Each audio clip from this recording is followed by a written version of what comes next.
Hi, I'm Jennifer Dent, Health and Success Coach, and I am here with a quick little message for you for a Friday afternoon, getting ready to head into the weekend. I wanted to talk real quickly today about the 80-20 rule to dieting. Are you familiar with the 80-20 rule for dieting? I've heard it for years and I was like, oh, it sounds so interesting, but I was never really sure what 80% was versus what 10% was or what 20% was, because there's also that 90-10 rule as well to dieting. And I was like, what does that mean? Does that mean I need to have 80% healthy things on my plate and 20% not so healthy things on my plate? Or does that mean I can have 80% of my French fries or not have 80% of my French fries and eat 20% of vegetables? I was very confused. And the reason why I'm talking about the 80-20 rule going into the weekend is because that's how I implement it into my healthy lifestyle.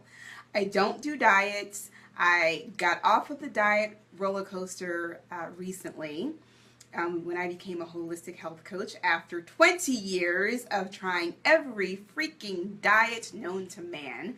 Finally got off of it.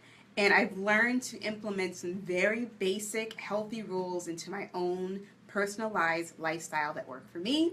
It helped me to lose 20 pounds, lose 2 dress sizes, and keep the weight off. So I'm sharing one of my favorite rules, which is the 80-20 rule. How do you use the 80-20 rule? Oh, sorry, reading all these messages that are popping up. How do you use the 80-20 rule when you are trying to quote-unquote lose weight or trying to diet? Here is my best rule of thumb. 80% of your meals during the week should be super healthy. And this advice is for people who are looking to maintain their weight, not really looking to lose a whole lot of weight. 80% of your meals should be super healthy. And then you have your 20%, which will equate to 2 to 3 meals for the week, including the weekend. So does that make sense to you? I think it makes perfect sense to me.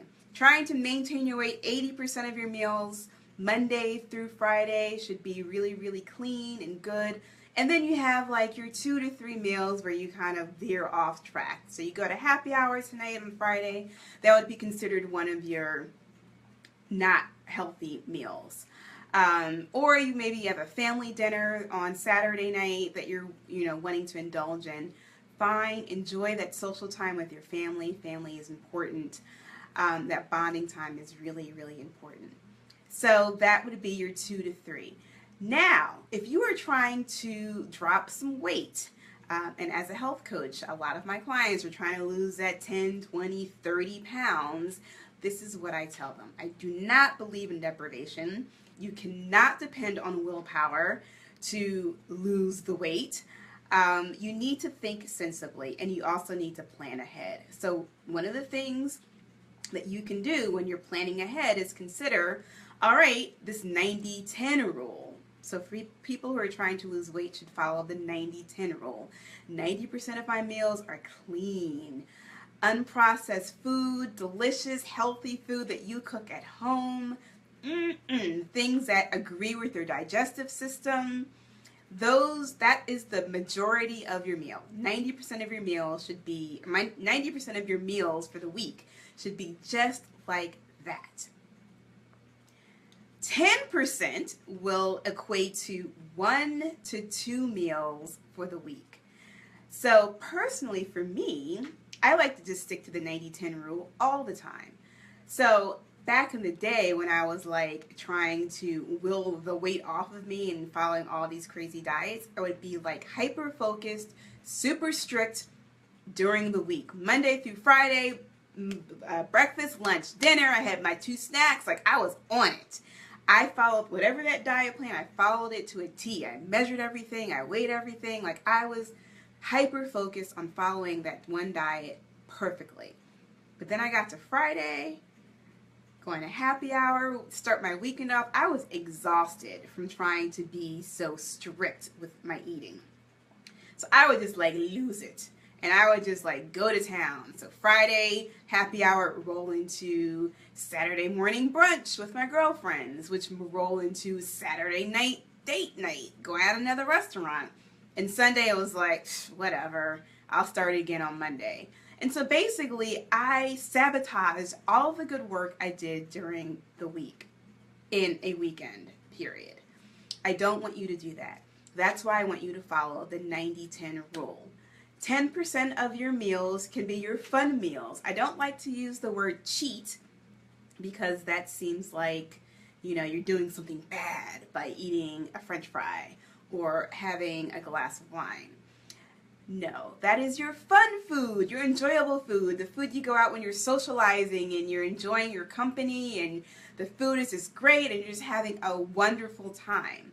Because, did you know, your environment affects the way your food is digested in your body?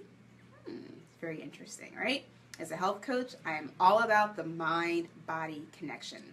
And this is just an aside, but when you're eating food alone at home, stuffing it in your mouth and eating in a bad environment with the negative Nellies running around in your head, your body is going to assimilate that food a lot differently than if you are out enjoying yourself, feeling the vibration of a high energy, loving environment with friends and family.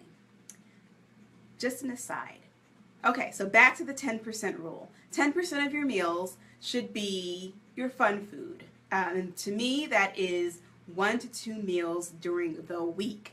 Not the day, the week. So that could be your Saturday brunch with your friends, or maybe your Sunday meal with your family. That is your 1 to 2 meals, but you've got to get back on track. Enjoy that one meal. You plan for it. Enjoy it. Have a great time. But no, Saturday for lunch, you're not going to be out grabbing McDonald's at the drive-thru while you're running your errands. Nope, you've got your meals already planned, so you already know what you're going to eat on Saturday. All right, so that is my quick tip on the 80-20 rule, or as I love to follow, the 90-10 rule. Jennifer Dent, Health and Success Coach, signing out. Have a great weekend.